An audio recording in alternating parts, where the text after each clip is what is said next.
안녕하십니까. 스트레이트 조승원입니다. 안녕하십니까. 허일우입니다.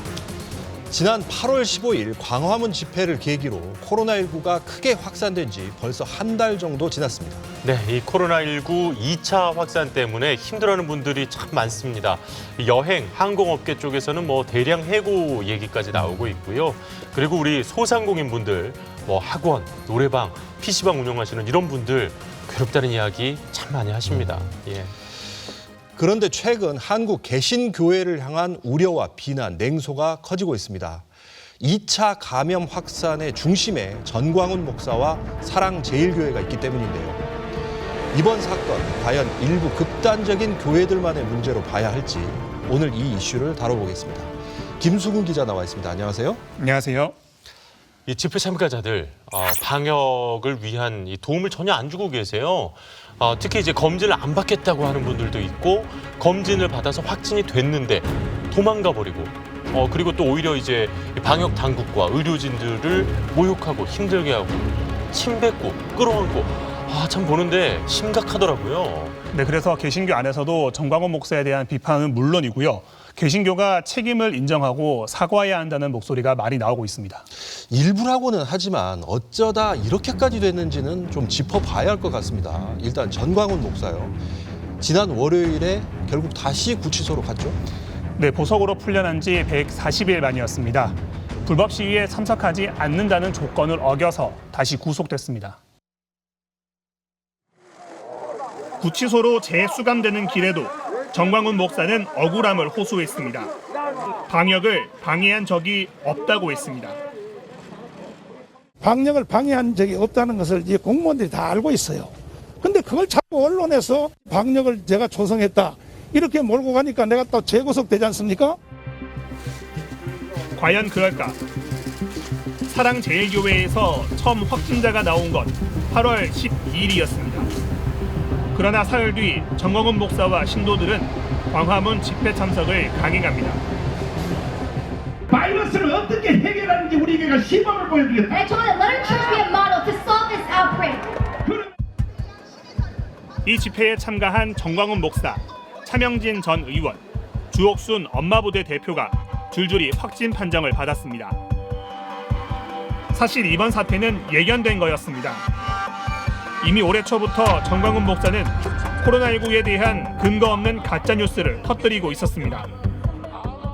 이 전염병은요, 야외에서는 전혀 전염 안 된다는 통계가 나왔어요. 그리고 오히려 이런 예배에 참여하면 성령의 불이 떨어지기 때문에 걸렸던 병도 낫는다고요. 차이가 나는 건 환기가 잘 된다 이거 하나밖에 없습니다. 야외에 있다고 코로나19가 안 걸리거나 그럴 일은 없고 이제 언제든 이제 확진자와 1, 2m 내에 있다 그러면 무조건 위험하다고 보시면 됩니다. 오늘도 저를 이 자리에 못 나오게 하려고 중고구한 바이러스를 우리 교회에다가 테러를 했습니다. 우리 교회가. 바이러스는 외부에 나오면 죽고 키울 수가 없습니다. 사람에게 있는 아니면 동물이나 숙주 안에서 이제 들어가 있고 눈에 보이지도 않고 그걸 모을 수도 없기 때문에 그걸 어떻게 이제 그런 테러나 이런 데 사용을 할 수 있는 그런 이제 그 생명체가 아니거든요, 바이러스는. 예. 전광훈 목사 측은 정부가 방역 실패의 책임을 교회에 뒤집어 씌운다고 주장했습니다. 과학적으로 0.0001도 증명할 수 없는 사실이라는 겁니다. 한 사람을 매도하고 특정 집단들을, 교회들을 매도하고 마녀 사냥하면서 자신들의 잘못을 다 덮고 모든 책임을 전가시키고 있는지. 그러나 질병관리본부가 신도 명단과 휴대전화 기지국 자료를 분석한 결과 8월 15일 광화문 집회에 사랑제일교회 신도 540명이 참석했고 이 가운데 14%인 78명이 확진된 것으로 드러났습니다.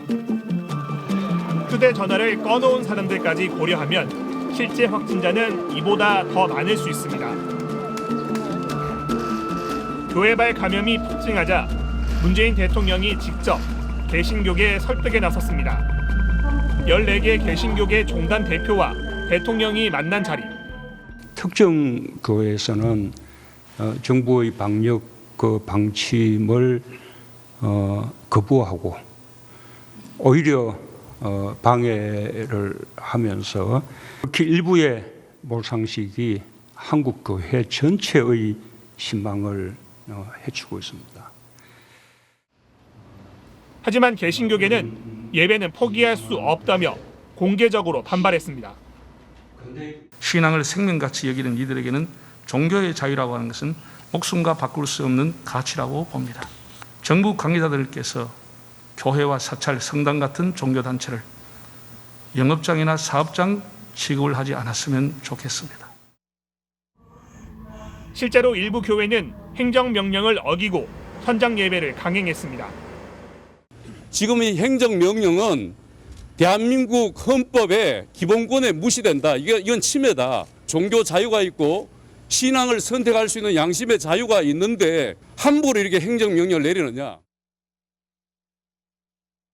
방역을 방해하고도 스스로 피해자라고 하는 건 올해 초 신천지 교회의 주장과 비슷합니다. 네, 사실 코로나19 확산 때문에 거의 전 국민이 아주 힘들어하고 있는데 이 대면 예배를 당분간만 좀 미루자. 이걸 이제 종교 탄압이라고 반발을 하고 있네요. 네, 사실 대부분의 교회는 정부 방역 지침을 잘 지키고 있고요. 협조를 거부하는 건 일부 교회들입니다. 그런데 일부 극단적인 교회들만의 문제라고 보기에는 전광훈 목사의 영향력이 생각보다 큰 것 같습니다. 얼마 전까지 한국기독교총연합회 회장이었죠. 네, 세가 좀 많이 꺾이기는 했습니다만 이 한기총, 개신교계를 대표하는 단체였잖아요. 전광훈 목사가 언제부터 이렇게 개신교 대표 인사를 자처하게 된 겁니까? 네, 여기에는 주류 개신교의 책임도 있고 일부 정치권의 책임도 있습니다. 전광훈 목사를 비롯한 개신교 극우파가 이렇게까지 성장하게 된 배경을 추적했습니다. 지난 8월 15일 집회. 내가 문재인에게 경고합니다. I warn President Moon Jae-in. 어느 걸 하든지 마음대로 하되 Whatever decision you make, it is up to your freedom. 부탁이 있습니다. But I make you one offer. 자살은 하지 말기를. Do not commit suicide. 노무현을 흉내내서 자살하면 박원순 받지 너 받지. Just like President Roh Moo-hyun and Park Won-soon, City Hall Mayor. 자살한다고 국민들이 또 너에게 정을 베푸는 게 아니야. Just because you... 전 목사 옆에는 전직 국회의원들이 있었습니다. 우리의 노력과 희생, 땀과 눈물과 피를 기억해 줄 것입니다. 여러분 감사합니다. 이 사악한 사회주의 독재 정권 끝장내야 하지 않겠습니까? 집회장에서는 현역 의원인 홍문표 의원도 눈에 띄었습니다. 작은 개척교회 목사였던 정광훈. 그가 정치적 목소리를 내며 세력을 키우기 시작한 건 지난 2011년이었습니다. 기독교 정당 창당을 주도해 현실 정치에 뛰어들었습니다. 우리 한번 내년 4월달에 기독당 만들어서 헌법을 개조합시다. 애 5명 안 나는 사람은 깜빵. 전 목사의 뒤에는 대형교회 목사들이 있었습니다. 우리 청교도 수련원을 책임진 전광훈 목사님, 여러분 물불을 안 가려요. 특별 박수를 한번 일어나세요. 전광훈 목사님 감사합니다. 전 목사는 갈수록 극단적 우파로 치달으며 정치에 개입했습니다. 이 대한민국의 지금 현실에서 가장 위험한 사건이 바로 정교조라는 것을 알게 되었습니다. 전 목사의 세력은 점점 강해졌습니다. 드디어 2019년 한기총을 장악하기에 이르렀습니다. 개신교회 안에서 전 목사의 극단적 정치 성향에 대해 우려의 목소리도 있었지만 그렇다고 적극적으로 말리거나 제지하지도 않았다고 합니다.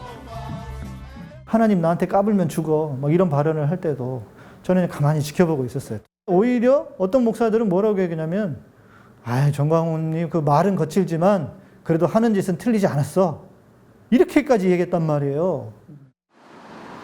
그렇다면 이때 주류 대형 교회들은 뭘 하고 있었을까? 세습에 여념이 없었습니다. 2008년 금란교회, 2014년 명성교회, 2015년 인천 순복음교회, 2017년 안양 새중앙교회, 2018년 임마누엘 교회, 전국의 크고 작은 교회 230곳이 줄줄이 교회를 자식들에게 물려줬습니다. 전광훈이 오늘 같은 이런 파행을 일으킬 수 있도록 지지 혹은 방조 혹은 이용 한 그룹들이 그 뒤에 있는 한국의 보수 교회 전체라고 보고 특별히 거기에 대형 교회를 중심으로 한 지도적 목사들이 그 정광훈을 탄생시키고 오늘 정광훈 저런 일을 하게끔 만드는데 저는 직간접적으로 굉장히 긴밀하게 연관돼 있다. 그들의 책임이 크다. 교회를 물려받은 2세대 목사들. 이제 와서 정광훈 목사를 견제하기는 역부족입니다. 2세대 목회자들 같은 경우는 보수적인 장로들의 목소리도 강하게 나오는데 그거를 또 무시를 못하고 극우적 입장을 갖고 있는 그 분들이 특히나 나이 드신 분들은 그런 식으로 계속해서 쫓아나가고 그런 거거든요. 그러니까 컨트롤을 못하는 상태 같아요. 2019년 한기총을 장악한 뒤부터는 정치권의 거물로 등장했습니다. 황교안 당시 한국당 대표는 한기총을 방문해 전 목사에게 힘을 실어주었습니다. 우리 자유한국당을 위해서도 많이 기도해 주시고 또 필요하면 같이 또 행동도 모아주시고. 황 대표가 공수처 설치에 반대하며 단식 투쟁 카드를 처음 꺼내들었을 때도 가장 먼저 찾은 사람이 정광훈 목사였습니다. 여러분 존경스럽습니다. 이 긴 시간 동안 이 험한 곳에서 여러분들께서 자유 대한민국을 지켜주셨습니다. 한국당 의원들은 단상에 올라 함께 만세를 외쳤습니다. 정광훈 목사님과 한국 기독교 총연합 만세! 황교안 대표님과 자유한국당 만세! 어느새 거물이 돼버린 개신교 구구파 정광훈 목사. 정치인들은 그를 이용했고 그는 정치인들을 이용했습니다. 보수 세력이 결집하는 걸 눈으로 보여줬잖아요. 이게 무시 못할 대세라는 것을 사회적에 과시를 하면서 정광훈 목사님은 자기의 입지를 더 탄탄하게 구축할 수 있었고 그랬죠. 총선 참패와 지도부 교체 이후 당 이름까지 바꾼 뒤 코로나19 재확산으로 코너에 몰리자 국민의힘은 선긋기에 나섰습니다. 미래통합당은 정광훈 목사와 아무 관계가 없습니다. 또 함께 한 적도 없습니다. 말이 안 되는 걸 굳이 엮으려고 애쓰시는 게 안쓰러워 보일 뿐입니다. 하지만 당내에서는 여전히 돌출 발언이 나옵니다. 친박 박대출 의원은 페이스북에 코로나19 재확산의 원인을 특정 집단에 전가하려는 마녀 사냥은 중단돼야 한다고 주장했습니다.